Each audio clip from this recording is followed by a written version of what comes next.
আৰু ৰহস্যজনক হয় ছিংগাপুৰৰ ৰেছপন্সটো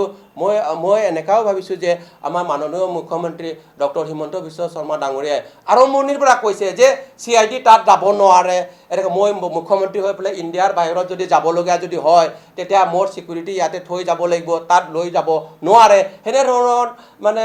মাননীয় মুখ্যমন্ত্ৰী কৈ আহি আছে আৰু ৰিচেণ্টলি যিটো প্ৰেছ মিট যিটো পৰহিৰে যিটো প্ৰেছ মিটৰ SDGP মুনা প্ৰসাদ ডাঙৰীয়াৰ যিটো কথাষাৰ সেই কথাষাৰো মানে পজিটিভলি কোৱা হোৱা নাই যে নিজাভাৱে একে CID তাত গৈ তদন্ত কৰিব নোৱাৰে এনে এইখিনি কথা মানে পজিটিভ হোৱা নাই তেনে মই এনেকাই মানে ক'লে ভাল বুলি মই ভাবিছিলোঁ যে CIDৰ ইনভেষ্টিগেটিং অফিচাৰ যাব পাৰিব কিন্তু এনে কণ্ডিশ্যন আমি ফুলফিল কৰাৰ পিছত আমি যাব পাৰোঁ তেনেধৰণৰ তেখেতে কোৱা নাই মই উজুকে মই ক'ব বিচাৰিছোঁ কোনোবা যদি মহিলাই যদি সোধে মই বৃদ্ধ পেঞ্চন পাব পাৰিম নেকি পাব পাৰিব বুলি পজিটিভলি ক'ব লাগিছিলে তাৰপিছতে কণ্ডিশ্যন নম্বৰ 1 আপোনাৰ বয়স 60 বছৰৰ ওপৰ হ'ব লাগিব কণ্ডিশ্যন নম্বৰ 2 আপুনি 2.5 লাখ এনুৱেল ইনকামকৈ কম হ'ব লাগে তেনেধৰণৰ ষ্টাইলত মানে আমাৰ মুন্না প্ৰসাদ ডাঙৰীয়াই কোৱা নাই এইটোও মই অতি দুৰ্ভাগ্যজনক বুলি ক'ব বিচাৰিম তাৰপিছত মাননীয় মুখ্যমন্ত্ৰীয়ে যে এতিয়ালৈকে ফাদিল কৰা নাই what is the response of Singapore government আৰু তাৰে ওপৰতে যিটো আমাৰ যিটো অনাৰেবল এক্সটাৰ্নেল এফেয়াৰ্ছ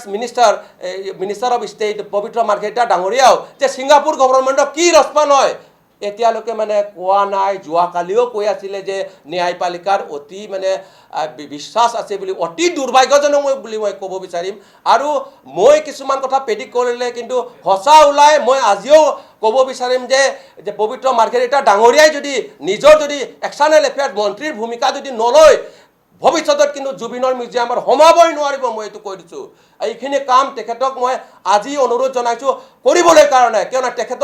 তেখেতৰ ভালৰ কাৰণে কৈছোঁ জুবিন অনুৰাগীৰ কাৰণে অকল নহয় তেখেতৰ ভালৰ কাৰণে নহ'লে তেখেতৰ জীৱনতো বিপদ আহি আছে কিয়নো এতিয়ালৈকে তেখেতৰ ভূমিকা দেখুওৱা নাই আৰু জুবিনৰ এইখিনি তদন্তত কিন্তু পবিত্ৰ মাৰ্ঘেৰিটাৰ ডাঙৰীয়াৰ যিটো ভূমিকা আমাৰ মাননীয় মুখ্যমন্ত্ৰী ডক্টৰ হিমন্ত বিশ্ব শৰ্মাতকৈ ডাঙৰ হ'ব লাগিছিলে কিন্তু তেখেতে দেখাব পৰা নাই তেখেতে কিছুমান ভদ্ৰ ভাষা দি পেলাই এইটো জুবিন অনুৰাগীৰ আৱেগটো কণ্ট্ৰল কৰিব বিচাৰিছে নহ'ব তেনেধৰণৰ কণ্ট্ৰল জুবিন অনুৰাগীৰ আৱেগে বিবেকৰ কাপোৰ হলোৱা হ'ব মই আজিৰ সংবাদমেলত সেইটোও ক'ব বিচাৰিম